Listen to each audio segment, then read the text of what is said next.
নবী সে যখন মসজিদে নববীতে নামাজের মধ্যে এইভাবে হাত টানতে যায় গো, তার হাত দুইটা এইভাবে বাঁধতে পারে না আমি দেখছি। তখন আমি চোখের পানি ছেড়ে দিয়া বলি, খালেদ রে বীর ওয়ালিদ, তোর নেতৃত্বে সাহাবীর হাত দুইটা কাটা হইবে, তোর নেতৃত্বে আমার নবীর হাত দুইটা ভাঙা হইছে।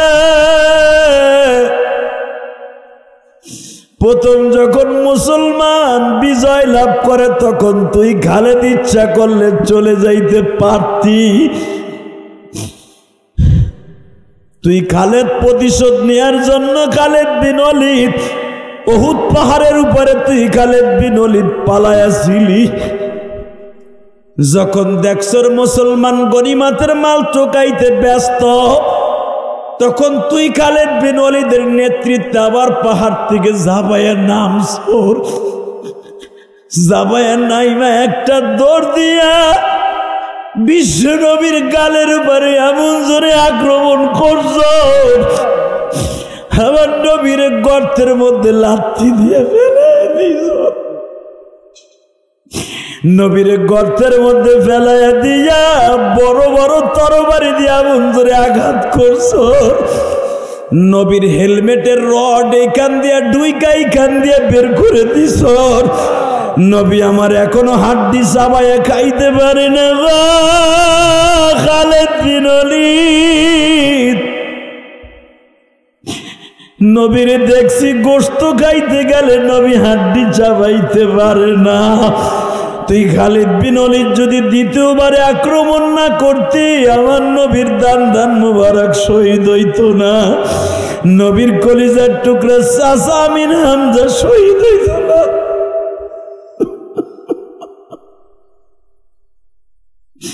বাবা চতুর্থ হিজরির পরে বিশ্ব নবী মাঝে মাঝে সবে বরাতে, সবে কদরে, সবে মেরাজে বিশ্ব নবী যাইতেন বাবা মাকবারে শহীদাইনের ওইখানে, শহীদদের কবরের কাছে যাই কাঁদতেন আর বলতেন, চাচাজি ও চাচা, তুমি শুধু আমার চাচা না, তুমি আমার দুধ ভাই, কারণ তুমি যেই বান্দির দুধ পান করছো আমি মুহাম্মদ ওই বান্দির দুধ পান করছি।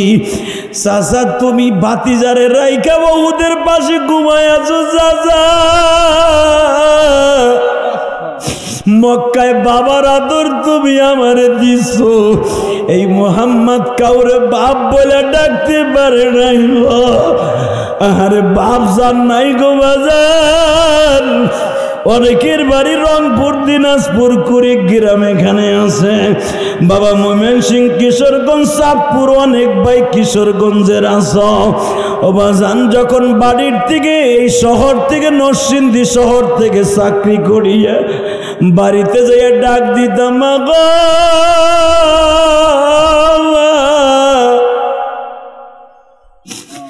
যখন ডাক দিতাম বাবা গো বাবা, এই যে মাজারি বাবা সৌদি আরব থেকে আসে, লাগেজটা গাড়ির থেকে নামানোর আগেই দেখে বাবা দরজার কাছে দাঁড়ায় রয়েছে গো। যেদিন এই রক্তটা চলে যাবে আর কোনোদিন বাপ বলে ডাকতে পারবে না, সেদিন মাজারে বুঝবে বাবা কি জিনিস গো। এই যে আমার বাম পাশে বসে বসে কাঁদতাছে, দেখো এই ছেলেটা আজকে আমার মতো আমার সুরে ওয়াজ করে বাবা। এই যে সানিন দোহারি বাবা, ওর কিন্তু বাবা নাই, ওর বাবা একদিন ওর বয়স যখন 7 বছর আমার হাতের মধ্যে হাত দিয়ে বলছিল যে আদিশা আমার সানিন জানে একদিন আপনার মতো ওয়াজ করতে পারে। বাবাই আমার কাছে তুলে দিয়ে গেল। আজকে সানিন বাংলাদেশের বিভিন্ন জেলায় ওয়াজ করে বাবা, দুঃখ মিয়া কবরে গো বাবা। আমার নবীও কিন্তু যখন আব্দুল্লাহর কবরের পাশে বাবা মদিনায় যাইয়া বাবার কবরের কাছে বসছে, বাবার ডাইকা ডাইকা কয়, বাবা ও বাবা, তোমার মুহাম্মদ তোমার কবরের কাছে আসছে বাবা, তুমি কি একবার মুহাম্মদকে একবার ডাক দিতে পারো না ও বাবা? আমি জীবনে কাউরে বাপ বলে ডাকি রে গো, আমার বন্ধু বান্ধব সবাই বাপ বলে ডাকা। আবু বকর আমার 2 বছরের ছোট, আবু বকর যখন তার বাবা কোহফাকে আব্বা বলে ডাকে, আমার কলিজার মধ্যে দাউ দাউ করে আগুন লেগে যায়। আমার স্বাস্থ্য ভাইরা যখন বাপ বলে ডাকে, আমার 9 জন স্বাস্থ্য ভাই চাচার সন্তানেরা যখন আব্বা বলে ডাকে, আমার কলিজার মধ্যে আগুন লেগে যায়। বাবা তোমার সন্তান মুহাম্মদ তোমার কবরের কাছে আসছে, তুমি পারলে মালিককে বুঝাইয়া কও আমার একটু কোলে লইতে। বাজান লেখে ইমাম তানবী তার কিতাবের মধ্যে লেখে, আব্দুল্লাহ তখন কবরে বসে বলছিল, মালিক দুনিয়ার শ্রেষ্ঠ সন্তান যদি আমার ঔরাসে জন্ম নেয়, দেখো আমার শ্রেষ্ঠ সন্তান আমার কবরের কাছে কাঁদে, আমার একটু কবরটা ভাঙ্গে দাও, আমি মুহাম্মদ ওইটা একটু কোলে লই আদর করে দেয়।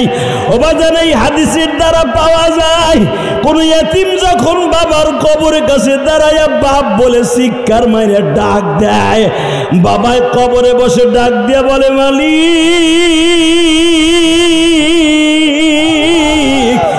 আমার কবরটা ভাঙ্গা দে, আমি একটু আমার কলিজার টুকরা সন্তানরে কোলে লই। নরসিংদী জেলা সদর বৈষম্য বিরোধী ছাত্র আন্দোলনের বীর শহীদের রুহের মাগফিরাত কামনায় সিরাতুন নবী সাল্লাল্লাহু আলাইহি ওয়াসাল্লাম মাহফিল উপলক্ষে একদিন ব্যাপী ওয়াজ ও দোয়া মাহফিলের সম্মানিত সভাপতি, সম্মানিত প্রধান অতিথি, বিশেষ করে আপনাদের এই নরসিংদীর কৃতি সন্তান মাজারুল ইসলাম মাজারি ভাইয়ের আমন্ত্রণে হযরত উলামা একরাম, আজিজ তালাবা, বীর মুজাহিদ, আমার কলিজার টুকরা যুবক ভাইয়েরা, এই প্রচণ্ড বৃষ্টি হওয়ার পরেও যে আপনারা 10 মায়ের সন্তান কলিজার টুকরা মুসলিম ভাইরা বসে আছেন, আপনি খুশি না বেজার?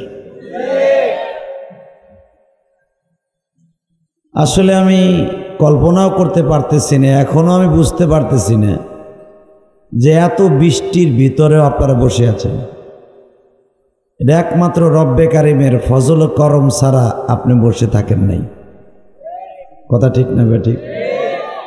সারা দিন ওয়েদার কত ভালো ছিল, মাগরিবের আগের থেকেই শুরু হয়ে গেল বৃষ্টি, এখনো পর্যন্ত ঘুরি ঘুরি বৃষ্টি নামছে, এর ভিতরে আপনি বসে আছেন। রব্বে কারিমের কাছে একটা কালেমাতে শুকুর আদায় করি, বলি তো দেখি আলহামদুলিল্লাহ। প্রশংসা করলাম কার? খুশি হয়েছেন কে? বেজার কে হয়েছে? যেখানে ওয়াজ মাহফিল হয় যদি দেখে শয়তান বৃষ্টি নামে, ও যে কি খুশি হয়।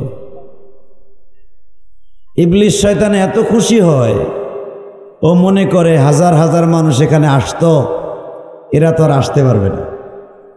ঠিক না বেঠিক? কারণ ওয়াজে আসলে মানুষ আল্লাহওয়ালা হয়।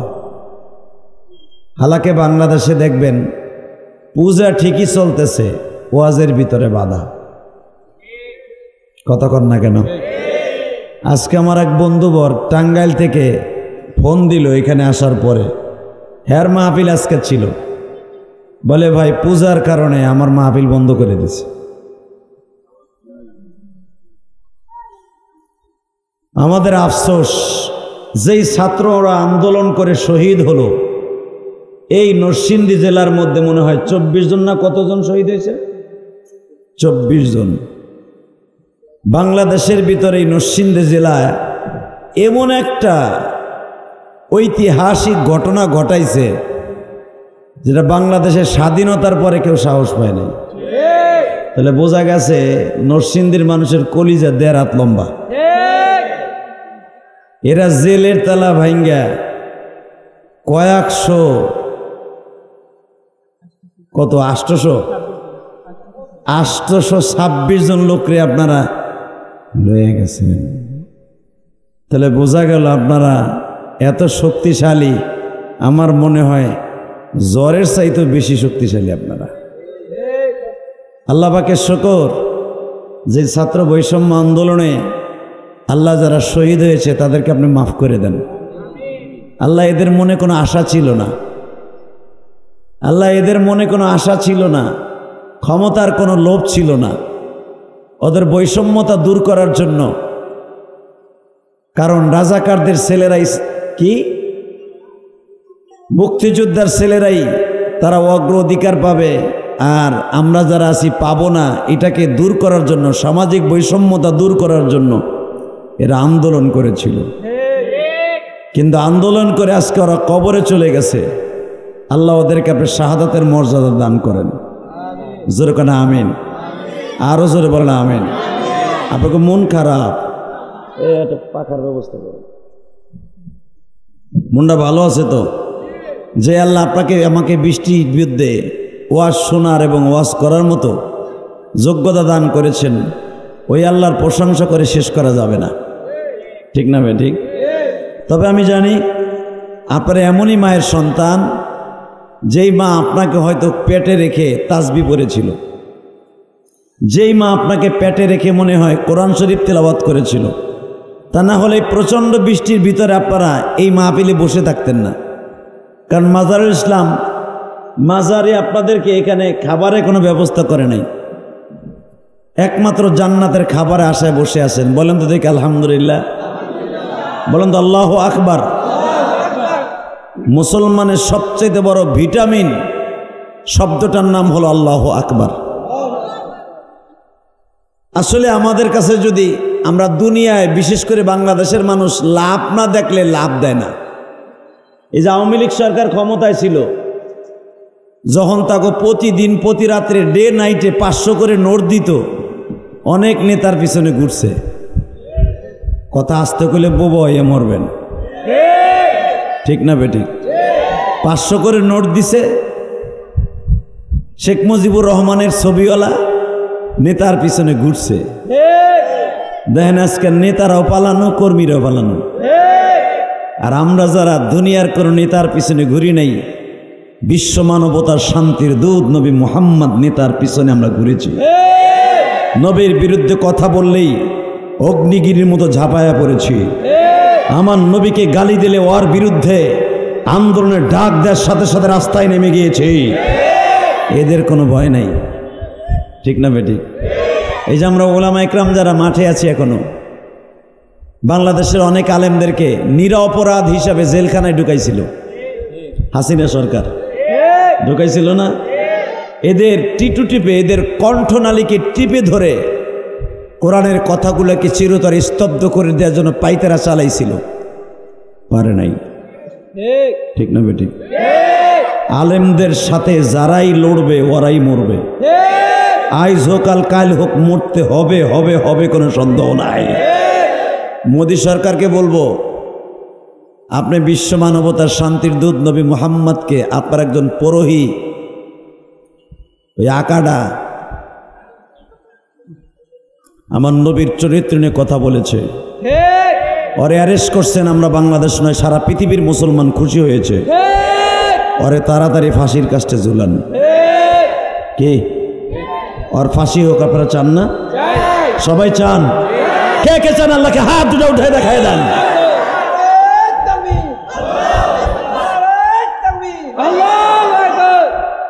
মারহাবা বলেন। এই নারাই তাকবীর দেখালে বয়ে থাক লইব। বিশ্ব নবীর শত্রুরা, নবীর দুশ্মনেরা, বিশ্ব নবীর অপমান, বিশ্বনবীর অপমান। আলহামদুলিল্লাহ, এই কথাটা বলার সাথে আপনার আওয়াজটা মদিনাওয়ালার কানে চলে যায়। আপনি জানেন, কলিজার টুকরা যুবক ভাইরা, মাজারে আপনাদেরকে হাসাইছে, আমি দেখেছি। পরে যদি আপনারা পাগল ছাগল যাই কিছু করেন, কিন্তু অন্তরটা কিন্তু একবারে ফ্রেশ। অনেক যুবক তার ওয়াজ শুনে মজা পায়। আরো অনেক বক্তা বাংলাদেশে আছে, দেখবেন আধা ঘন্টা চিল্লাইলে মানুষের মাঠ খালি হয়, বরঞ্চ মাঠে আসে না, কমায়। আর ও যদি 2-3 মিনিট কথা কয়, মানুষ পাগলের মতো মাঠ ভরে যায়। আমি বৃষ্টির ভিতরে, এই যে বৃষ্টি নামতেছে, আমি ভাবি নাই লোক আইব মাঠে। আলহামদুলিল্লাহ, মাঠ ভরে গেছে। ওই তো আল্লাহর শুকরিয়া, আল্লাহর রহমতে কাছাই দিছে। কি বলেন আপনারা? শুধু আপনাদের খেদমতে মুক্তাসার কিছু কথা বলবো। এই যে আমার মাথায় যে চুল দেখতেছেন, কয়েকদিন আগে মক্কার থেকে কাইটে আইছি। বাংলাদেশে আসার পরে এখনো বেলেট লাগাই নাই। আমার মনে হয়, বিশ্বাস করেন, এখনো মাথা যখন ঘামায়, কাবা ঘরের সাথে যে আতরটা লাগায়, ওইটার ঘিরান আমার মাথার থেকে আসে। আমি জ্বলিয়ে গেছি তা না, আমার কাছে অনুভব হয়। কারণ মক্কার বাতাস যেই মাথায় লাগে, ওই মাথাটা আল্লাহর জন্য কবুল হয়ে যায়। মক্কায় যাওয়ার নিয়ত আছে না? আছে। বিশ্বাস করেন, এই যে গত সপ্তাহে মক্কায় ছিলাম, এই সপ্তাহের আগের সপ্তাহ আমি মদিনায় জুমার নামাজ পড়েছি। যখন মদিনা থেকে বিদায় নেই, এখন পারলে 2 ফোঁটা চোখের পানি আমার মাবুদের জন্য ছেড়ে দিবেন। মদিনায় যাওয়ার জন্য একটা সিস্টেম হয়ে যাবে। মদিনায় যদি যাইতে চান, মদিনাওয়ালার জন্য চোখের পানি ছাড়তে হবে। মদিনায় যদি যেতে হয়, সবার একটা নিয়ত আছে, আমরা মদিনায় যাব, তাই না? এই জন্য কবি দেখবেন একটা কথা বলে, আমি জীবনে একবার মৌলা মদিনা যাব। কলিজার টুকরা যুবক ভাইরা, যদি মদিনায় যেতে চাও, মদিনাওয়ালার পাগল আগে হতে হবে। ঠিক না বে ঠিক? আপনাদের জানা আছে, আবু সুফিয়ানের মেয়ের নাম ছিল উম্মে হাবিবা। কি নাম? উম্মে হাবিবা। মারহাবা কন। একটা মহিলার প্রেম দেখেন। মক্কার প্রেসিডেন্ট আবু সুফিয়ান, দিলটা নরম করবেন, মক্কার প্রেসিডেন্ট নাম কি? আবু সুফিয়ান। মারহাবা কন। মারহাবা। নাম কি? আবু সুফিয়ান। আবু সুফিয়ান কি আপনাকে শেখ হাসিনার মতো? না। এই যে ডক্টর ইউনূস সাহেবের মতো? না। আল্লাহু আকবার, আল্লাহু আকবার। আবু সুফিয়ান এমন একজন নেতা মক্কা,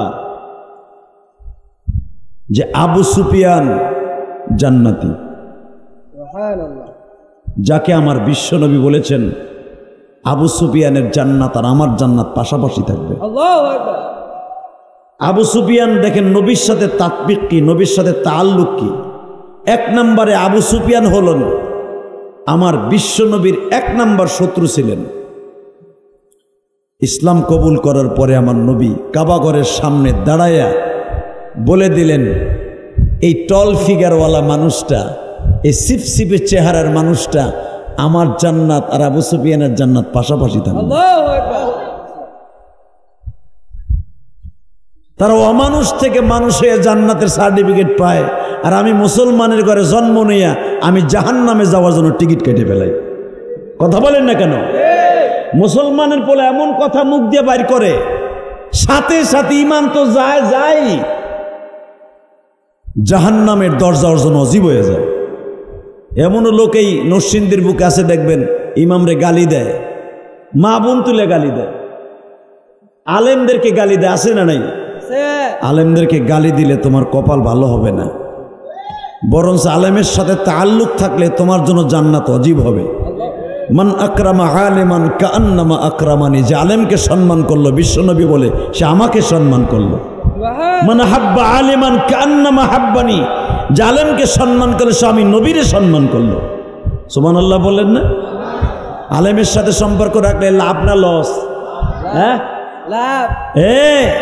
মনে রাখবেন, হাসান বসরি রহমতুল্লাহের জামানা একজন ওলি ছিল, নাম ছিল তার আব্দুল ওয়াহাব ওয়াহশী। হাসান বসরি এমন একজন আল্লাহর ওলি, এমন একজন তাবিঈ, যেদিনকে হুসাইন রাদিয়াল্লাহু তাআলা আনহুকে শহীদ করে কারবালায়, তো ওই সময়ের সবচেয়ে বড় মুসান্নেফ, সবচেয়ে বড় মুহাদ্দিস ছিল হাসান বসরি। সুবহানাল্লাহ, সুবহানাল্লাহ বাইতে যে কইেন।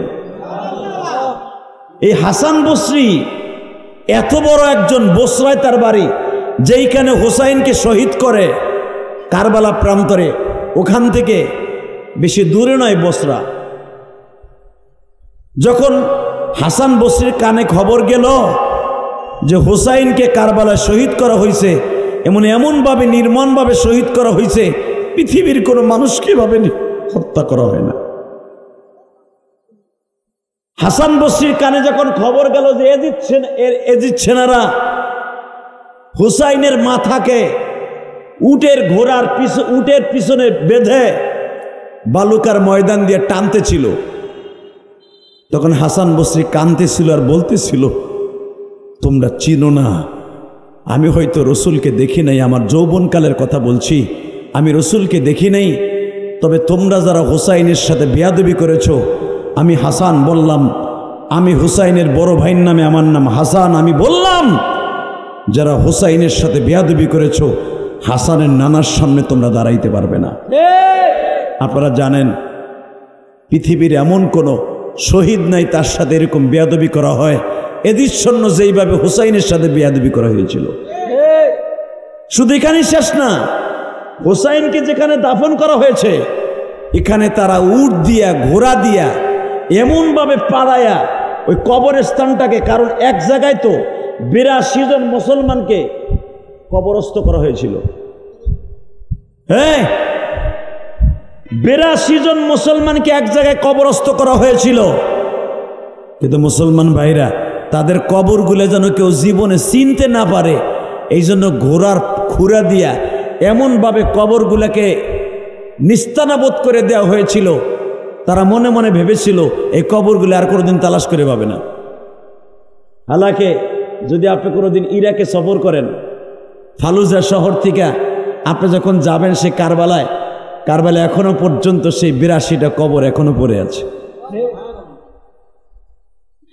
বাজান এখানে শেষ নয়, কারণ আমার আল্লাহর কোরআনের ঘোষণা, ওয়ালা তাকুলু লিমান ইউকতালু ফি সাবিলিল্লাহি আমওয়াত বাল আহইয়াউ ওয়ালাকিন লা তাশউরুন।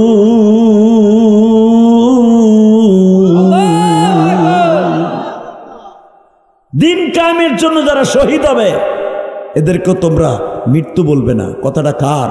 আল্লাহ। ওয়ালা তাহসাবান্নাল্লাযীনা কুতিলু ফি সাবিলিল্লাহি আমওয়াত বাল আহইয়াউন ইনদা রাব্বিহিম ইরযাকুন। যারা আমার দিন কায়েমের জন্য শহীদ হয়ে যাবে, এই যে ছাত্র বৈষম্য আন্দোলনে যারা মারা গেছে, ঈমান অবস্থায় যারা মারা গিয়েছে, মুসলমানের ঘরে যারা জন্ম নিয়েছে, অবশ্যই তারা শহীদ। আল্লাহু আকবার জোরে বলতে পারলেন না? আমরা হয়তো 5 আগস্টের পরে আমরা হয়তো যার যার ঘরে চলে গেছি, আওয়ামী লীগ সরকার বিদায় নিয়ে গেছে, পালায় গেছে নেতা গোতা গোড়াই খায়, কিন্তু মনে রাখবেন যাদের ওসিলায় পালায় গেছে, যেই ছাত্রগুলা জীবন দিছে, ওরা তো আর কোনোদিন ফিরে আসলো না। এদের মা বাবার কাছে যাইয়া দেখেন, এই যে ছাত্র বৈষম্য আন্দোলনের যারা শহীদ হয়েছে তাদের জন্য দোয়ার মাগফিরাত কামনা আজকের মাহফিল। ধন্যবাদ জানাই নরসিংদীবাসীদেরকে, ধন্যবাদ জানাই মাঝারির সাথে যারা অংশগ্রহণ করেছে এই দোয়ার অনুষ্ঠানে। আল্লাহ তারাও যখন মারা যাবে তাদের জন্য যেন এরকম রোহের মাগফিরাতের জন্য দোয়ার আয়োজন করা হয়। কারণ এদের মা, এই যারা 24 জন নরসিংদী জেলায় শহীদ হয়েছে, এদের বাড়িতে যেয়ে দেখেন, যেই ছেলেটা সবচেয়ে অল্প বয়সে শহীদ হয়েছে, নামটা জানি কি? তাহমিদ। আরে ওর বাবা শুনলাম দাওয়াত ও তাবলীগের কাজ করে। আমি আসার পরে শুনলাম, খোঁজখবর নিলাম, এবং ইসলামী ছাত্র আন্দোলনের সাথে তার সম্পৃক্ততা ছিল। তার বাবাকে জিজ্ঞেস করা হয়েছে, একজন যারা আন্দোলন করছে তাদের একজন নেতা আমার কাছে আসছে একটু আগে দেখা করতে। হুজুর আপনারা অনেক লাইক করে আমি আপনার ওয়াজ শুনি, তো ছাত্র বৈষম্য আন্দোলনের শহীদের অগ্রনায়কদের জন্য দোয়া করবেন বিদায় হুজুর আমি আসছি দেখা করতে আপনার সাথে। হুজুর সর্বপ্রথম আমরা 3 জন নামছিলাম মাঠে, এরপরে 1 জন 2 জন না, হাজার হাজার মানুষ রাস্তায় নামছে। ওই 3 জনের 1 জন আমার লগে দেখা করে গেছে এই নরসিংদীতে। দিলের কানে শুনবেন কথাটা। ওরা আমি যে ও আমারে বলে হুজুর এই তাহমিদের বাবাকে জিজ্ঞেস করছিলাম, আমরা বড় বড় এসপি ডিসি যাদের হুকুমে আমাদের ভাইদেরকে পাখির মতো গুলি করে মারছে এদের বিরুদ্ধে মামলা করি। তাহমিদের বাবা আমাকে বলে আমি দুনিয়ার আদালতে কোনো মামলা দিলাম না, আমি দুনিয়ার কোনো আদালতে মামলা দিলাম না গো। দুনিয়ার মামলার টাকা দিয়া বাবা জামিন পাওয়া যায়, টাকা দিয়া বাবা খালাস পাওয়া যায়। বাবা কত সাবেক এমপি মন্ত্রী তারাই অ্যারেস্ট হয়েছিল, অনেকেই কিন্তু জামিন পাইয়া যাইতেছে টাকার ক্ষমতার দাপটে, টাকার উসিলায়। কিন্তু বাজান মালিকের আদালতে যদি একবার জামিন না হয় গো, দুনিয়ার এমন কোনো ক্ষমতা নাই তার জামিন দিতে পারে। বাবা এই তাহমিদের বাবা বলেছে আমি দুনিয়ার কারো বিরুদ্ধে আমি মামলা দিব না। আমার কলিজার টুকরা তাহমিদ আমার মওলার কাছে চলে গেছে।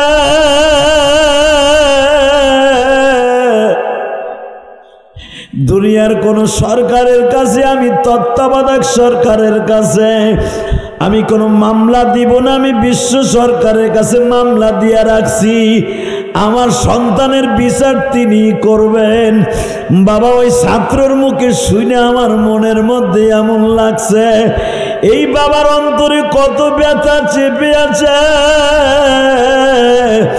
মালিক নাবালক তাহমিদকে যেমনে করে গুলি দিয়ে জাজরা করে দিয়েছে, যাদের হুকুমে তাকে জাজরা করছে, যার হুকুমে পাখির মতো গুলি করছে, তার বাবা বিচার দিছে তোমার আদালতে।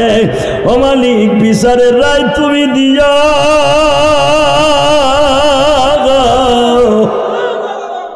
তোমার বিচার পৃথিবীর কোন উকিল ম্যাজিস্ট্রেট দ্বারাইয়া রায় নিতে পারে না। মালিক রে দুনিয়া তো থাকার জায়গা নয়, এখানে আমার এমন ভাইরা বসে আছে কারো জনম দক্ষিণী মা নাই, কারো বাবা নাই। ও এই পৃথিবীতে মায়ের মতো দরদি কেউ নাই রে যুবক। এই ছাত্র আন্দোলনে কত মা কত ভাই মারা গেছে, খবর লয়ে দেখো। তোমরা দেখেছো চিটাগাঙে না কোথায়, আমার ভালো করে খেয়াল নাই, তোমরা বলতে পারবা।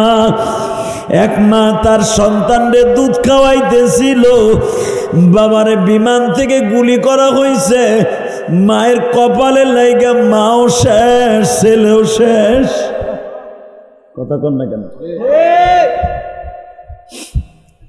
বাবা? শুধু আপনাদের কাছে বলে দিয়ে যাই, এই 5ই আগস্টের আগে যারা মারা গেছে বাবা, শুধু ছাত্র ভাইরা মরে নাই, সাধারণ জনগণও মরছে। যারা মারা গেছে তারা তো শাহাদাতের দরজা পাইছে, কিন্তু যারা হসপিটালের বেডে লুলা হইয়া পড়ে রয়েছে, যারা এখনো মৃত্যুর যন্ত্রণায় কাতরাইতেছে। একটা ছেলেরে কয়েকদিন আগে ফেসবুকে দেখলাম, ওদের জন্য 2 ফোঁটা পানি ফেলাবেন। এখন সন্তানরা যদি আপনার হইতো, ওই ভাইটা যদি আপনার হইতো, ওই স্বামীটা যদি আপনার হইতো, মা অবশ্যই যায় না মাঝে বসে আপনি তার জন্য কাঁদতেন। আজকে যখন বৈষম্য বিরোধী ছাত্র আন্দোলনে যারা শহীদ হয়েছে তাদের জন্য যখন দোয়া, শুধু শহীদদের জন্য দোয়া আমরা করবো তা নয়, শহীদরা তো জান্নাতে চলেই গেছে আল্লাহ যদি নিয়ে থাকে, এই মুসলমানের পোলা। কিন্তু যারা হসপিটালের বেডে পঙ্গু হয়ে পড়ে আছে তাদের জন্য আমাদের বেশি বেশি দোয়া করার দরকার, তাদের পাশে আমাদের বেশি বেশি দাঁড়াবার দরকার। কথা বলেন না কেন? কয়েকদিন আগে দেখলাম ময়মনসিংহের একটা ছেলে ফেসবুকে, তার কাছে সাক্ষাৎকার নিতে গেছে, এটিএন বাংলা না কোন চ্যানেল জানো, সে বলতেছে আমার চোখ দেখতেছেন ঠিকই আছে, হালাকি আমার চোখের পাওয়ার নাই। দেখলাম ওই ভাইটা গার্মেন্টসে চাকরি করত, গাজীপুর মাওনা চৌরাস্তায় সে আন্দোলনের ডাক আইছে, সব গার্মেন্টস ফেলাই তুইয়া মাঠে নামছে। ছোট্ট একটা বাচ্চা আছে, দেখলাম বাচ্চাটা বাবা কয়ে ডাক, যেই বাচ্চারা আদর করে গার্মেন্টস থেকে বাসার থেকে গার্মেন্টস আইছিল, গার্মেন্টস থেকে আন্দোলনে নামছে, সে কান্তাছে আর বলতেছে বাচ্চাটার জীবনে শেষ দেখা দেখে আইছি, আর কোনোদিন মনে হয় আর সে হারটা দেখতে পারবো না।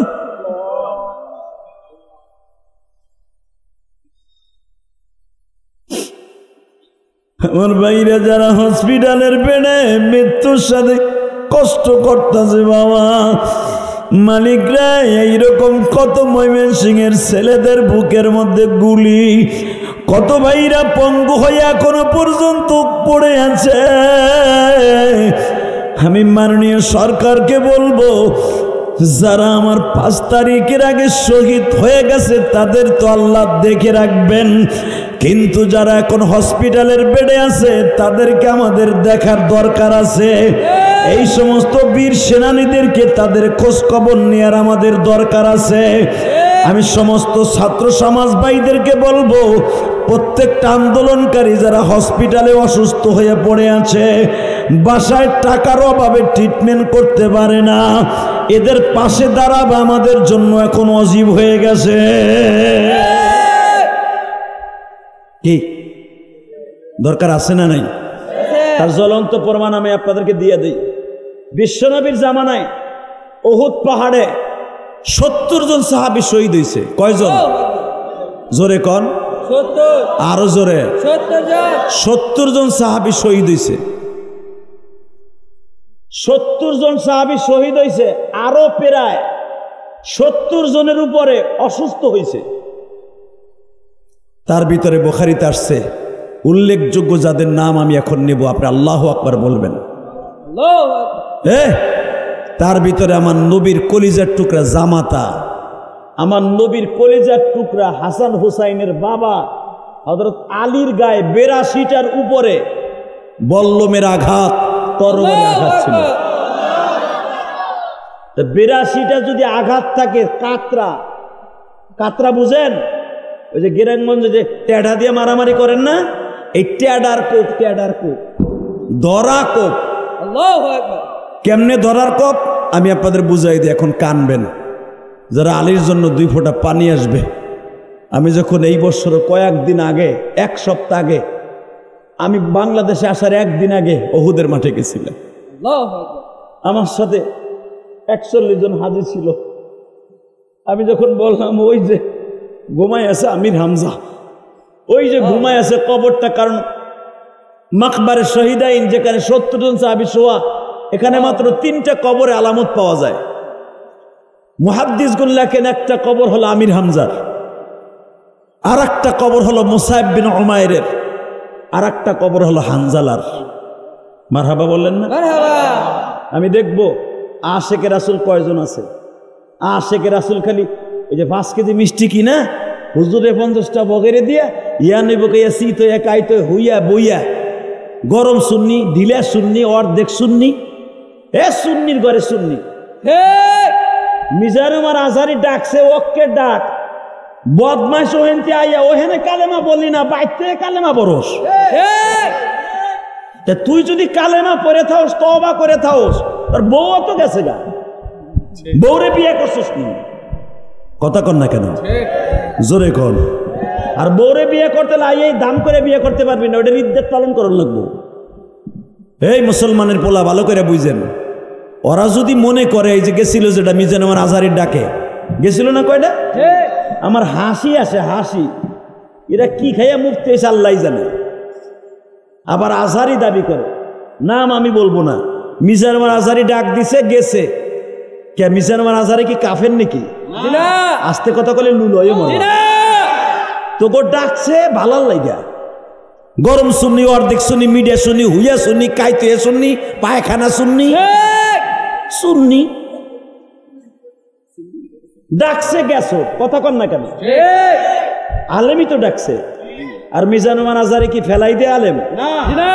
আরে বাপ রে বাপ, অপেক্ষা কর বেটা। মিজানুর আজহারি এমন জায়গায় আল্লাহ তারে বসাবে। ওই আমাকে একটা ভাষা আছে, যে যারে নিন্দে সে তারে ফিন্দে। বিগত সরকার ভাবছিল হেরে দেশান্তর করাই দিলে মনে হয় যুবকদের আইডল হিসাবে তার অন্তর থেকে মুছে যাবে। বরঞ্চ 4 বছর বাংলাদেশের বাইরে থাইকা ইটা যেরম যেখান দিয়ে বেশি পরে পিকেট হয়, যুবকরা মিজান আজহারে পিকেটের মতো ভালোবাসা হন। দিয়া বোমা দিয়াও তার ভালোবাসা কেউ খেদাইতে পারবো না, যাররা পরিমাণ লড়াইতে পারবে না। আমি মিজানুর আজহারির দালালি করতেছি না বেটা, বাস্তব যেটা এটা করছি। মিজানুর আজহারির দালালি করলেই আমার ওয়াজ দুইটা কুম্ভ বাবা আর বই সাতার চিন্তা আমি ইলিয়াস রহমান জিয়াদি করি না। আমাগো মার্কেট কমার মতো আল্লাহ ছাড়া কেউ নাই, কারণ আমাগো মার্কেট আস্তে আস্তে আল্লাহ উঠাইছে, আস্তে আস্তে মরার আগ পর্যন্ত এইভাবেই চলবো, কারণ আমরা কোনো সরকারের দালালি করি না। অনেকে আমারে কয় আপনার শাশুড়ি শেখ হাসিনা গেছে কই? আরে বেটা শাশুড়ি কইছি পিঠ বাঁচাবার লাগে, আবার যদি বিএনপি ক্ষমতা হয় বগুড়া বিয়ে করবো, খালেদারে শাশুড়ি করবো।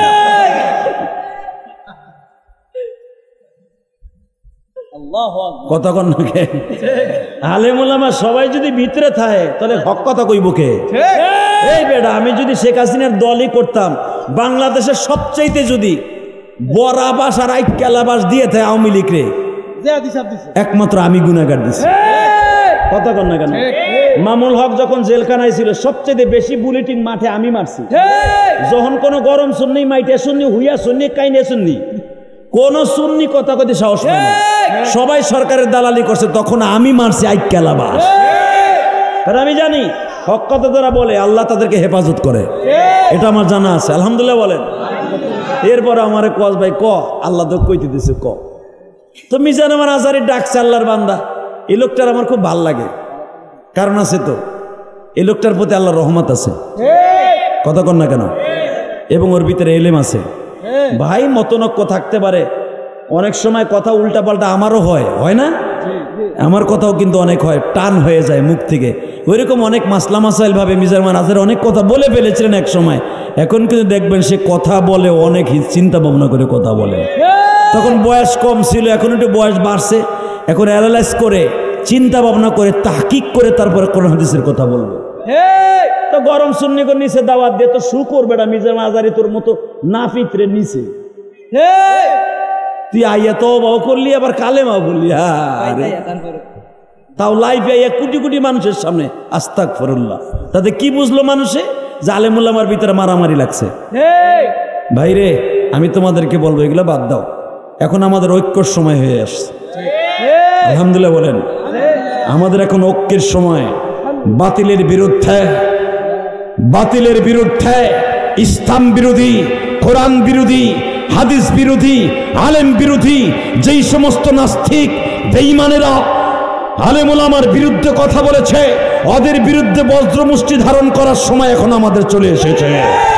এখন আমাদের এক প্ল্যাটফর্মে এসে সমস্ত ফাসিক ফুজ্জারের মোকাবেলা করতে হবে রাজনীতির মাধ্যমে। এই সময় আর কোনো ভেদাভেদ চলবে না। আল্লাহ সবাইকে এক প্ল্যাটফর্মে নিয়ে আসুন, করে আমিন।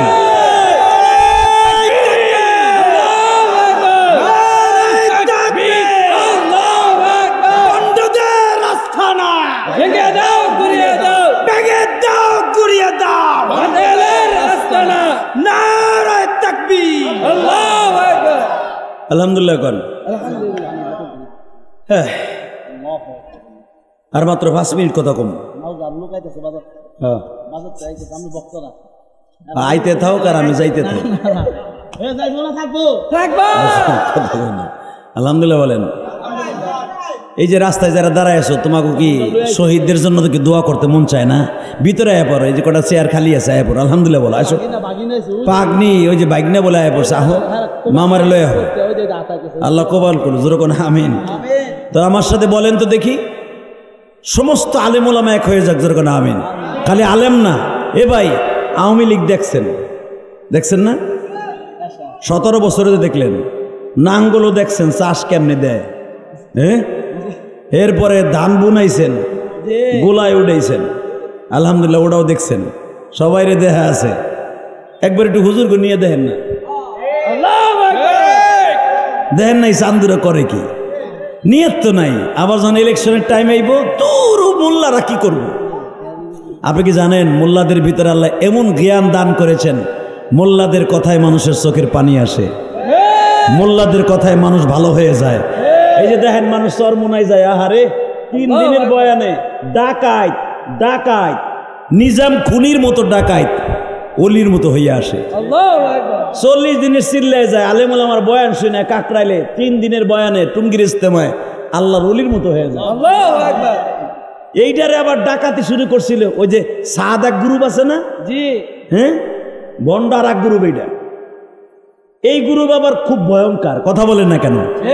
এই বছর যদি টুঙ্গি ইস্তেমা হয় একমাত্র আলেম ওলামার তত্ত্বাবধানে হবে, বাকি আর যেগুলো আছে এত বছর ওই যে আওয়ামী লীগ সরকার আসিল ওইগুলারে ধুমা দিয়ে দিয়ে করতে পারছে, এবার পারলে করিস। কথা কর না কেন? এবার ইস্তেমা একটাই কি আলেম ওলামা রাজি আছেন না? মাঠে নামবো, মাজায় কাফনের কাপড় বাইন্দা নামবো, একটাই হবে, একটাই হবে ইনশাল্লাহ। ইনশাল্লাহ বলেন। মাননীয় সরকারের কাছে দাবি রাখবো, ছাত্র বৈষম্য আন্দোলনের দ্বারা আপনারা যারা এখন সরকার গঠন করেছেন, কিছু যুবক এখানে আছে আলহামদুলিল্লাহ, এই যুবকদের কথায় অনেক যুবক দেখেন আমার সবচেয়ে বেশি কষ্ট লাগে এই যে আমাদের একজন 25-26 বছরের 2জন উপদেষ্টা আছে, হ্যাঁ আসলে এদের মাথার মধ্যে আল্লাহ অনেক বুদ্ধি দান করছে। আর এই বয়সে তো পোলাপান বোতল নিয়ে পড়ে থাকার কথা, কথা কর না কে? পোলা দুইটা কি সুন্দরভাবে কথা বলে, চিন্তা ভাবনা করে বলে। এখন আমাদের দেশে কিছু নাপিত বিচার আছে, এখন সার বলতে কষ্ট লাগে, কথা কর না কে? ও এগো সার বলতে কষ্ট লাগে না, তাগো সার বলতে কষ্ট লাগে। আর যেগুলা সুদখোর ঘুষখোর টুপাস মমতাজ, মমতাজ টুপাস চিঙ্কা মালা কাচি পিকলা চা, ওরে সালাম দিতি, ওরে স্যার কইতি, ওরে ম্যাডাম কইতি। আর এই ছাত্র দুটা গ্রাজুয়েট কমপ্লিট ছেড়ে, এদের জ্ঞান আছে, এদেরকে তোমার স্যার বলতে কষ্ট লাগে। আমার তখন দুঃখ লাগে আর মনে মনে কই আহারে আল্লাহ জানো তোকে অনেক বছর রাহে আর তোকে স্যার কইতে কইতে তোকে মুখের মধ্যে ফেনা উঠে। আল্লাহ সব পারে না? পারে কি পারে না? এখন দিলটা নরম করবেন, চোখে এক ফোঁটা পানি আসে কিনা, কথা মাত্র 5 মিনিট বলবো, তাকান এদিকে। ছাত্র বৈষম্য আন্দোলনের শহীদদের জন্য যে দোয়া করছি, নবীর যুগে যে সিস্টেমটা ছিল, নবীর যুগে 70 জন সাহাবী হয়েছে, শহীদ হয়েছে, শহীদ ওহুদে।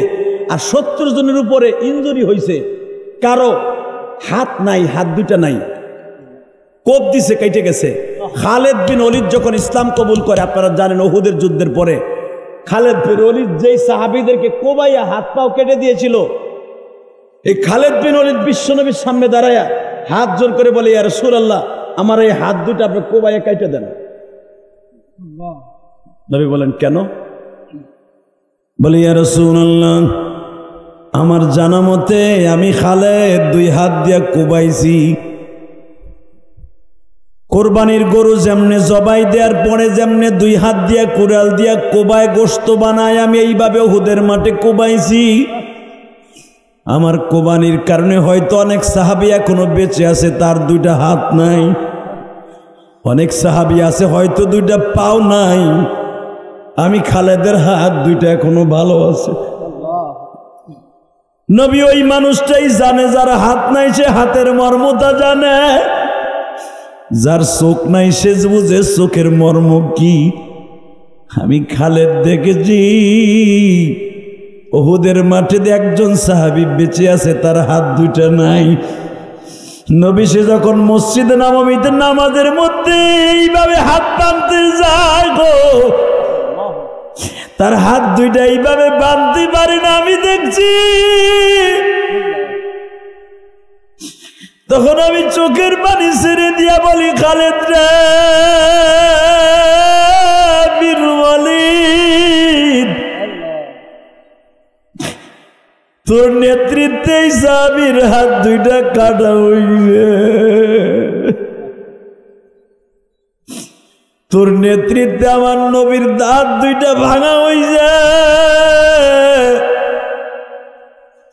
প্রথম যখন মুসলমান বিজয় লাভ করে তখন তুই খালেদ ইচ্ছা করলে চলে যাইতে পারতি, তুই খালেদ প্রতিশোধ নেয়ার জন্য খালেদ বিন ওয়ালিদ উহুদ পাহাড়ের উপরে তুই খালেদ বিন ওয়ালিদ পালায়াছিলি। যখন দেখছর মুসলমান গনিমতের মাল টোকাইতে ব্যস্ত, তখন তুই খালেদ বিন ওয়ালিদের নেতৃত্বে আবার পাহাড় থেকে ঝাঁপাইয়া নামছর। ঝাঁপাইয়া নাইমা একটা দৌড় দিয়া বিশ্ব নবীর গালের উপরে এমন জোরে আক্রমণ করছ, আমার নবীর গর্তের মধ্যে লাথি দিয়ে ফেলে দিছ। নবীর গর্তের মধ্যে ফেলাইয়া দিয়া বড় বড় তরবারি দিয়ে এমন জোরে আঘাত করছ। নবীর হেলমেটের রড এখান দিয়ে ডুইকা এখান দিয়ে বের করে দিছ। নবী আমার এখনো হাড্ডি চাবাইয়া খাইতে পারে না। খালেদ বিন ওয়ালিদ নবীরে দেখছি গোশত খাইতে গেলে নবী হাড্ডি চাবাইতে পারে না। তুই খালিদ বিন ওয়ালিদ যদি দ্বিতীয়বারে আক্রমণ না করতে, আমার নবীর দান দান মুবারক শহীদ হইত না। নবীর কলিজার টুকরা চাচা আমিন হামজা শহীদ হইত না।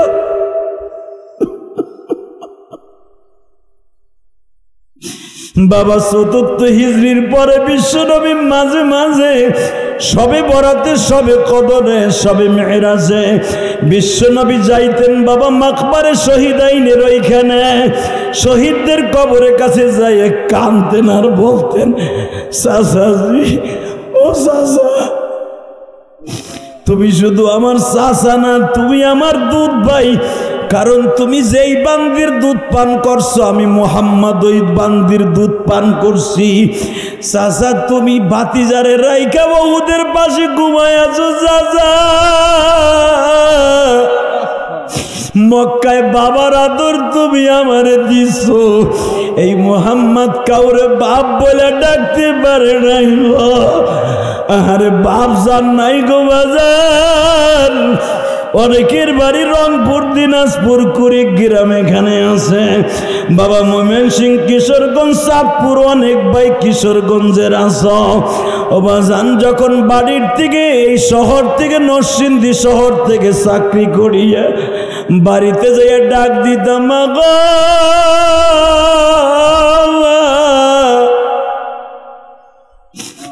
যখন ডাক দিতাম বাবা গো বাবা, এই যে মাজারি বাবা সৌদি আরব থেকে আসে, লাগেজটা গাড়ির থেকে নামানোর আগেই দেখি বাবা দরজার কাছে দাঁড়ায় রয়েছে গো।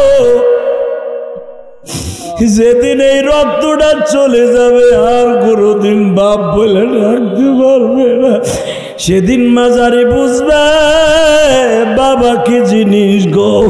এই যে আমার বাম পাশে বসে বসে কান্দাছে, দেখো এই ছেলেটা আজকে আমার মতো আমার সুরে ওয়াজ করে বাবা। এই যে সানিন দোহারি বাবা, ওর কিন্তু বাবা নাই। ওর বাবা একদিন ওর বয়স যখন 7 বছর আমার হাতের মধ্যে হাত দিয়ে বলছিল যে আদিশা আমার সানিন জানে একদিন আপনার মতো ওয়াজ করতে পারে। বাবা আমার কাছে তুলে দিয়ে গেল। আজকে সানিন বাংলাদেশের বিভিন্ন জেলায় ওয়াজ করে বাবা। দুখুমিয়া কবরে গো বাবা। আমার নবীও কিন্তু যখন আব্দুল্লাহর কবরের পাশে বাবা মদিনায় যাইয়া বাবার কবরের কাছে বসছে, বাবার ডাইকা ডাইকা কয় বাবা ও বাবা তোমার মুহাম্মদ তোমার কবরের কাছে আসছে বাবা।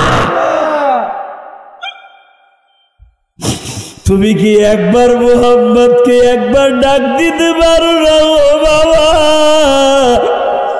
আমি জীবনে কাউরে বাপ বলে ডাকি রে গো। আমার বন্ধু বান্ধব সবাই বাপ বলে ডাকে। আবু বকর আমার 2 বছরের ছোট। আবু বকর যখন তার বাবা কোহফাকে আব্বা বলে ডাকে, আমার কলিজার মধ্যে দাউ দাউ করে আগুন লেগে যায়। আমার স্বাস্থ্য ভাইরা যখন বাপ বলে ডাকে, আমার 9 জন চাচতো ভাই চাচার সন্তানেরা যখন আব্বা বলে ডাকে আমার কলিজার মধ্যে আগুন লাগা যায়। বাবা তোমার সন্তান মুহাম্মদ তোমার কবরের কাছে আসছে, তুমি পারলে মালিককে বুঝাইয়া কও আমার একটু কোলে লইতে। বাজান লেখে ইমাম তানবী তার কিতাবের মধ্যে লেখে আব্দুল্লাহ তখন কবরে বসে বলছিল, মালিক দুনিয়ার শ্রেষ্ঠ সন্তান যদি আমার ঔরাসে জন্ম নেয়, দেখো আমার শ্রেষ্ঠ সন্তান আমার কবরের কাছে কাঁদে, আমার একটু কবরটা ভাঙ্গা দাও, আমি মুহাম্মদ রুইটা একটু কোলে লই আদর করে দেই। ও বাজান এই হাদিসের দ্বারা পাওয়া যায় কোন ইতিম যখন বাবার কবরের কাছে দাঁড়ায়া বাপ বলে চিৎকার মাইরে ডাক দেয়, বাবায় কবরে বসে ডাক দিয়ে বলে মালিক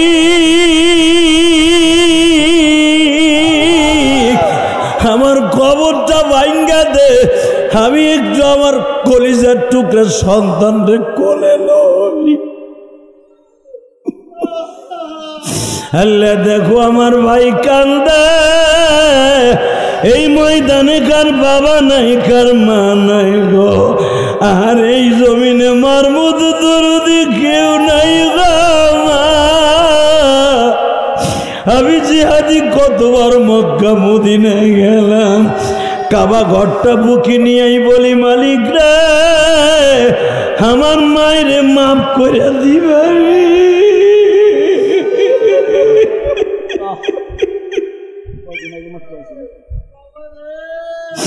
আমার বাবারে মাফ করে দিবানি। প্যান্ডেলের ভিতরে কে যেন বলতেছে বাবারে যুবক তোর পাও দুইটা ধরছি রে ভাই, তুই একদিন বাবা হবি, তোর স্ত্রী যার বিবাহ করবি সেও একদিন মা হবে, তোর সন্তানও একদিন বুঝবে তুই যেদিন মারা যাবি। ভাই তোর বাবা মায়ের জন্য তুই বয়া বয়া কাঁদতে থাক, হাত দুইটা উঠাই আমার মাওলার কাছে একটা দরখাস্ত সাবমিট কর। আহারে ছাত্র বৈষম্য আন্দোলনে যারা মারা গেছে ওই বাবা মার কাছে যাইয়া দেখ তাদের করে যায় কত ব্যথা রে।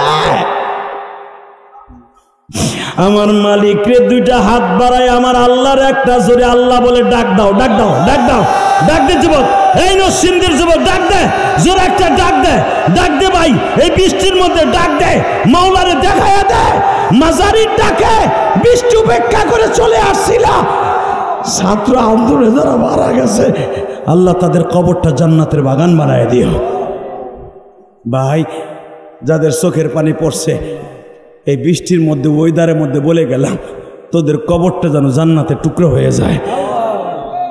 শুধু আপনাদের খেদমত আরজ করতে চাই, এই জমিনের মালিককে আল্লাহ এখন আছে না, টাকা নাই দিকে মাত্র 5টা মিনিট চোখের পানি ছেড়ে দেবেন, কিচ্ছু লাগবে না। ইলিয়াস রহমান জিহাদির ভিতরে আল্লাহ একটা গুণ দিছে, আমি যখন বলি এখন কানবি তখন আল্লাহ কান্দাইতে থাকে। বাংলাদেশে এই বৈশিষ্ট্যটা সব বক্তার ভিতরে আল্লাহ দেয় না, কারণ আমি বলি শ্রোতারা এখন কানবি, আমিও কান্দে, আমার ভাইরাও কান্দে।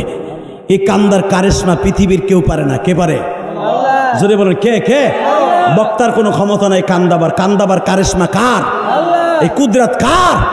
যুবক এখন 5টা মিনিট মাওলার দিকে তাকাইয়া জাহান্নামের ভয় নবীর ইশকে 2 ফোঁটা চোখের পানি ছেড়ে দিবি।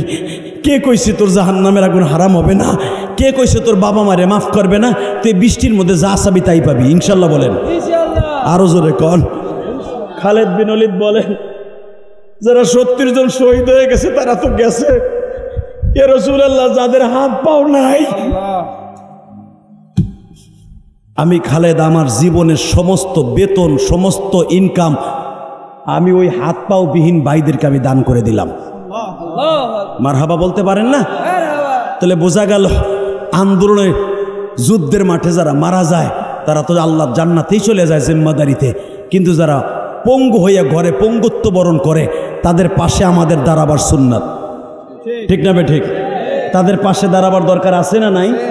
তোমাদের এলাকায় যদি এরকম পঙ্গুত্ব বরণ করেছে যারা ঘরে পড়ে আছে, হসপিটালে পড়ে আছে, যুবক ভাইরা তোকে পাও ধরে ধরে যাই, স্কুল কলেজের বন্ধুরা, তোরা যারা সুস্থ আছো তাস্তরি, যারা অসুস্থ আছে তাদের পাশে দাঁড়াবি ভাই, তাদের খোঁজ খবর নিবি, তাদের মা বাবার খোঁজ খবর নিবি। আলহামদুলিল্লাহ বলেন।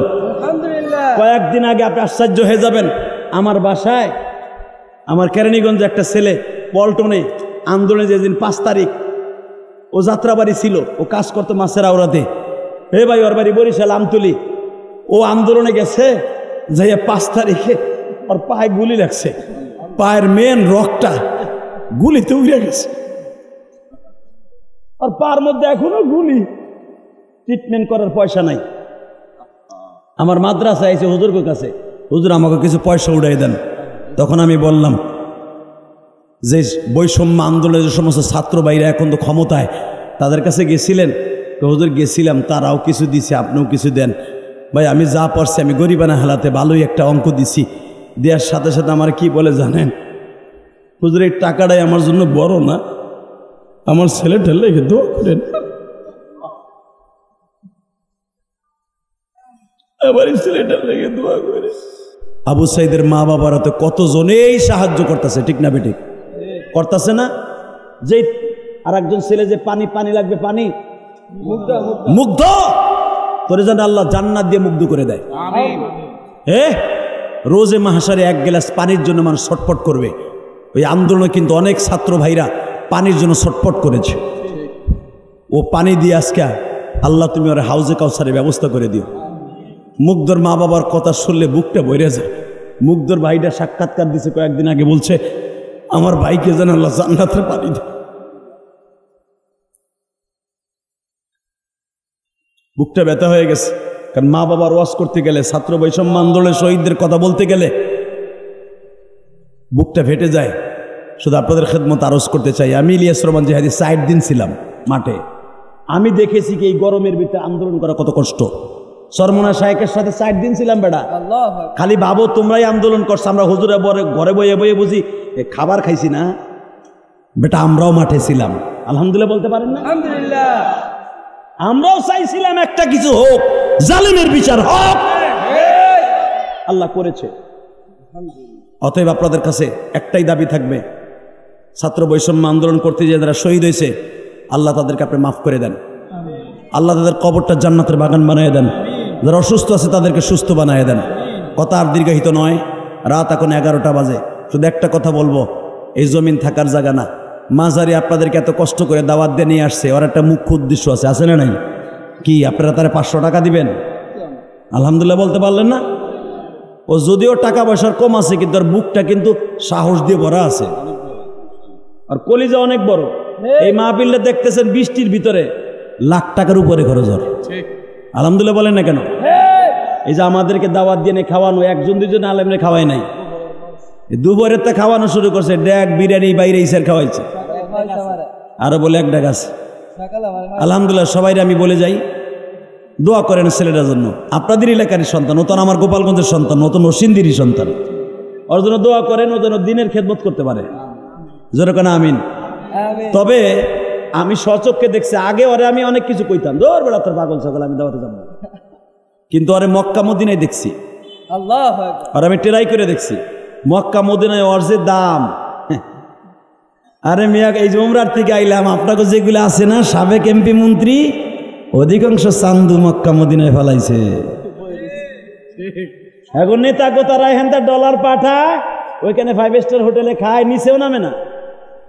কারণ নিচে নামলে যারা প্রবাসী আছে ওরা তো গড়াইব ধরে। হ্যাঁ, তাহলে তো ভালোই জানেন। অতএব এটা আমি দালালি করছি না, বেশি বললে আবার দেখবেন কালকে মিডিয়ায় ছাড়বো, আর কবে দেখো 2 পাগল এক জায়গায় হয়েছে। কি যে বিপদে আসি রে ভাই। তবে শোনেন একটা কথা বলে, ভাই এই সর, তুই এখন করতে আইস রে, লাইটেরটা জ্বালাই বল। আলহামদুলিল্লাহ বলেন। সারোয়ার কো? সারোয়ার তুই বেড়া বুয়া কথা কইলে আমার নিলি না বেড়া। না হুজুর, তোর বাটপার, আপনার লাগি আমি করছি। বাবা আলহামদুলিল্লাহ বলেন। তবে সারোয়ারের মন অনেক বড়।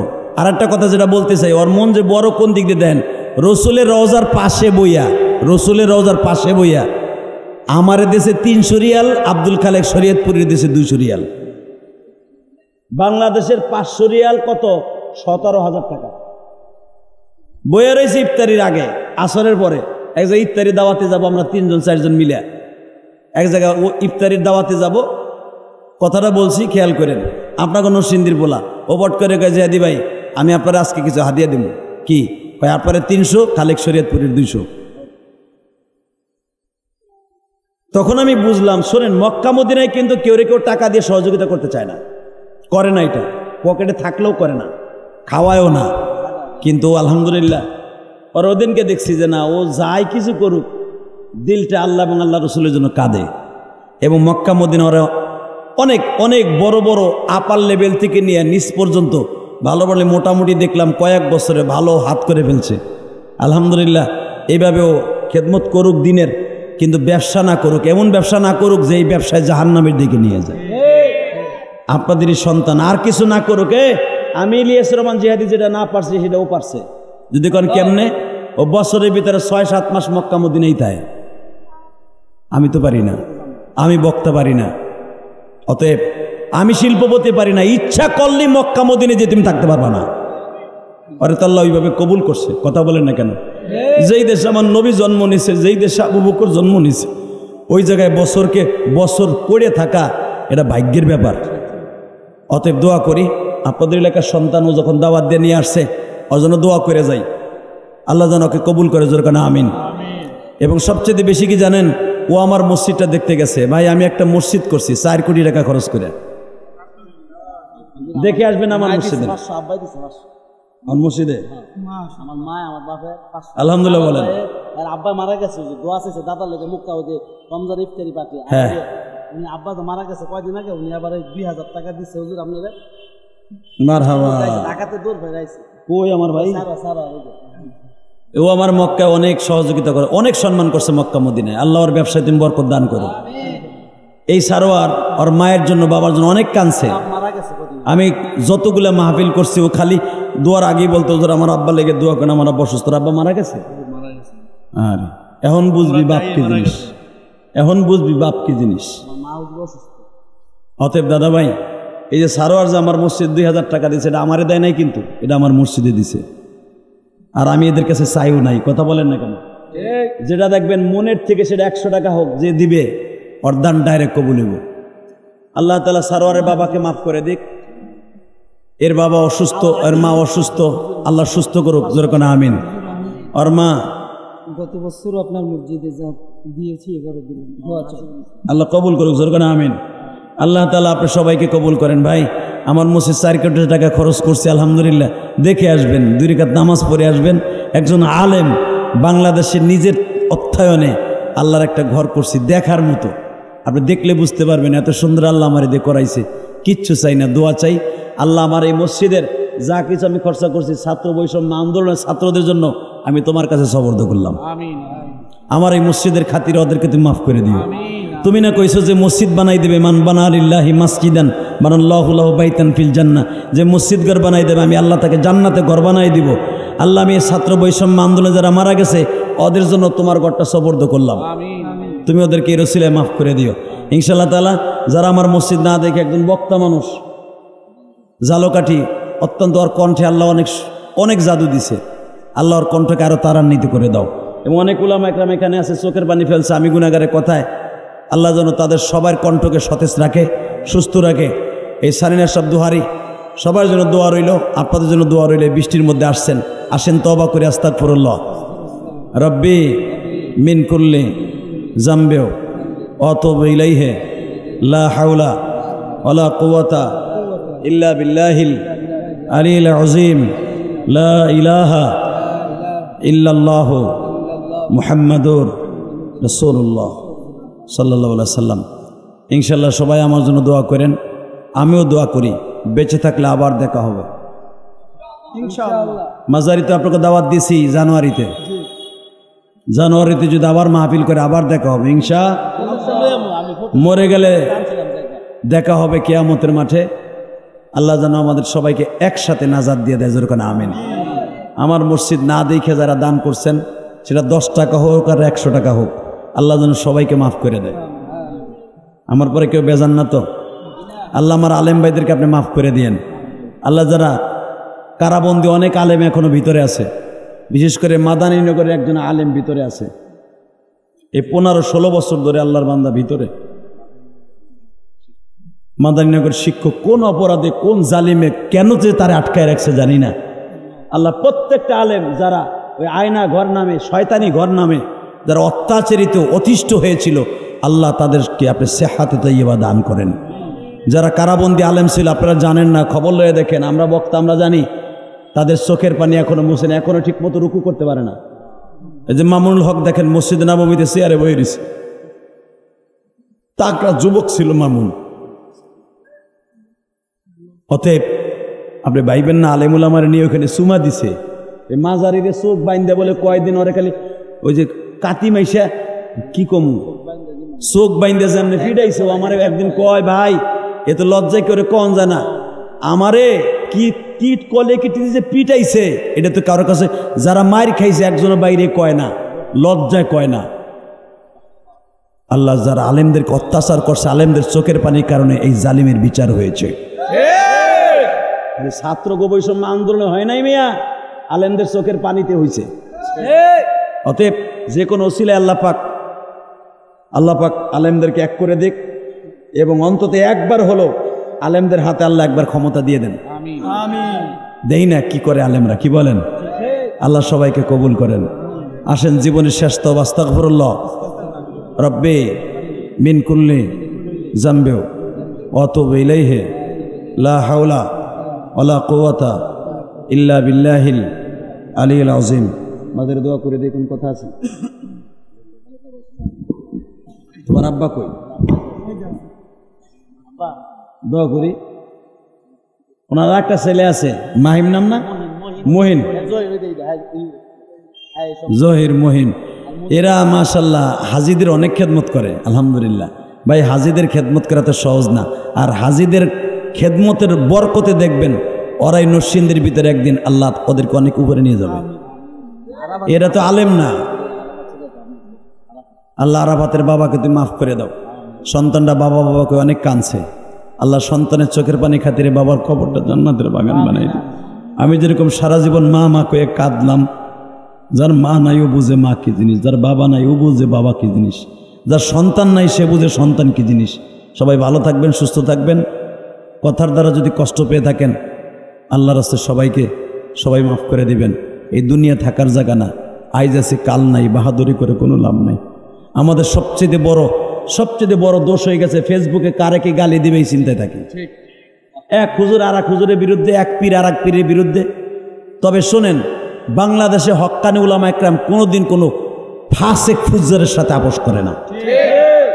এই যে গরম সুন্নি, মিডিয়া সুন্নি, এই সুন্নিকে বিরুদ্ধে হক্কানি আলেম উলামা কোনোদিন তাকে ছাড় দেবে না, কারণ অগ বিরুদ্ধে কথা বলা হক্কানি আলেম উলামার দায়িত্ব এবং ফরজ। ওদেরকে জাতিকে সজাগ করা প্রত্যেকটা হক্কানি আলেমদের জন্য কর্তব্য। সবাই দোয়া করেন আল্লাহ সব ঘরানার আলেমকে বর্তমানে এক করে দিক, কোনো ভেদাভেদ যেন না থাকে, কোনো ভেদাভেদ দরকার নাই, সব এখন এক হয়ে যেতে হবে ইনশাআল্লাহ। সবাই এক করে দিক, আল্লাহুম্মা আমিন।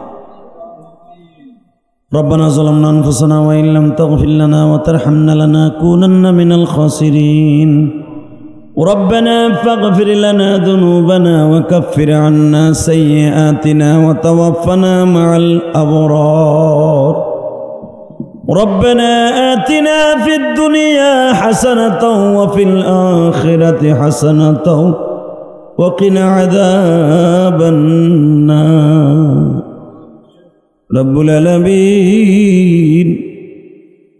এ প্রচণ্ড বৃষ্টির মধ্যে আমার কলিজার টুকরা যুবক ভাইরা, আমি কল্পনাও করি নাই আমার কলিজার টুকরা ভাইরা রাত 11টা পর্যন্ত দাঁড়ায় ওয়াজ শুনবো।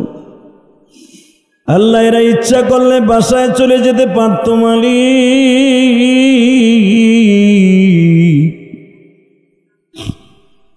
এরা বৃষ্টির মধ্যে বসার জায়গা নাই, দাঁড়ায় ওয়াজ শুনবে।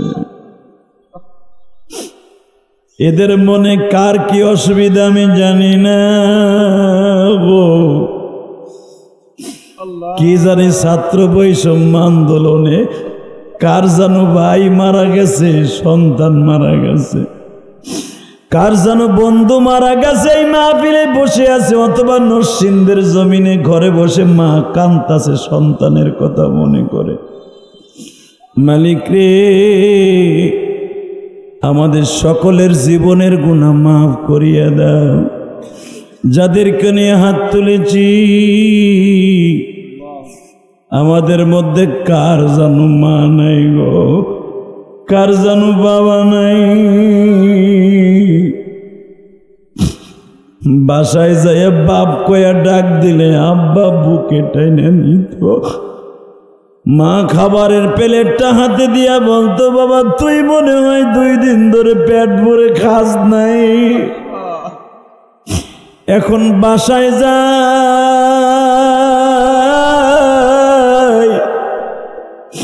কেউ তো একবারও বলে না বাবা কোথায় খাইছুর, কোথায় থাকোস। আল্লাহ মাহফিলের মাঝখানে বসে আলেম ওলামা কান্দে, যুবকরা কান্দে। ফাহিম নামে যুবকটার বাবাটা নাই, সারোয়ারের বাপ নাই গো। রমজানেও বাবার জন্য বারবার প্রত্যেকটা মোনাজাতে দোয়া চাইল, আজকের বাবা নাই। আল্লাহ তাউরের ভাই নাই, মাজারি সাহেবের মা অসুস্থ, আর বাবা অসুস্থ, আর 2টা ভাই মক্কা মদিনায় হাজিদের খেদমত করে, ওদের তুমি দেখে রাখো। রমজানে যখন মক্কায় ছিলাম এ মুহিন অনেক খেদমত করছে, বলে হুজুর শুধু একমাত্র আলেম আপনি, এই জন্য আমি আপনার ভক্ত, আমার অল ফ্যামিলি আপনার ভক্ত, আমার মা বাবা আপনার ভক্ত। এই মক্কায় যদি আপনার খেদমত করি, একদিন খেদমত করলে 1 লক্ষ দিনের সওয়াব পেয়ে যাব। এই আশায় আপনার খেদমত করি, আপনার পিছনে ঘুরি। রাতকে রাত ছেলেটা আমার খেদমত করছে, তুমি ওরে কবুল করে নিও, আর 2টি ছেলেকে হক্কানি আলেম বানায় দিও। আল্লাহ মাজারির ব্যবসা বাণিজ্যে বরকত দিয়ে দিও, আর বাবা মারে তুমি সে হাতে তৈবা দান কইরো। আল্লাহর ইমানে আমলে হেলেমে এলেমে সর্বদিকে সদা সর্বদাই তুমি হেফাজত করিও। আল্লাহ একটা কথা বলে যায়, যারা ছাত্র বৈষম্য আন্দোলনে যারা অসুস্থ হয়ে হসপিটালে আছে, ওদেরকে তুমি দেখে রাখো, ওদের কুদরতি হাতে তুমি সুস্থ করিয়া দাও।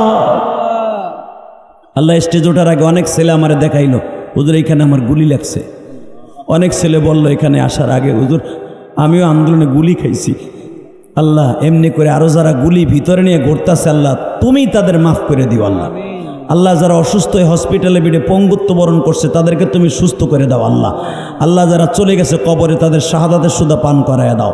আল্লাহ তাদের কবরগুলো জান্নাতের বাগান বানায় দাও। আল্লাহ অনেক প্রবাসী ভাইরা দোয়া চায়, প্রবাসী ভাইদেরকে ভালো রাখো, সুস্থ রাখো। আল্লাহ মাহফিলে বক্তা শ্রোতা সমস্ত আলেম ভাইদেরকে কবুল করে নাও। আল্লাহ খাস করে এলাকার অনেক কবরবাসী আজকে কবরে, এলাকার অনেক তোমার মুরব্বীরা, তোমার কলিজার টুকরা বান্দারা কবরে, প্রত্যেকটা কবরবাসীকে মাফ করে দেন। আল্লাহ আল্লাহ তাদের কবরগুলো জান্নাতের বাগান বানায় দেন।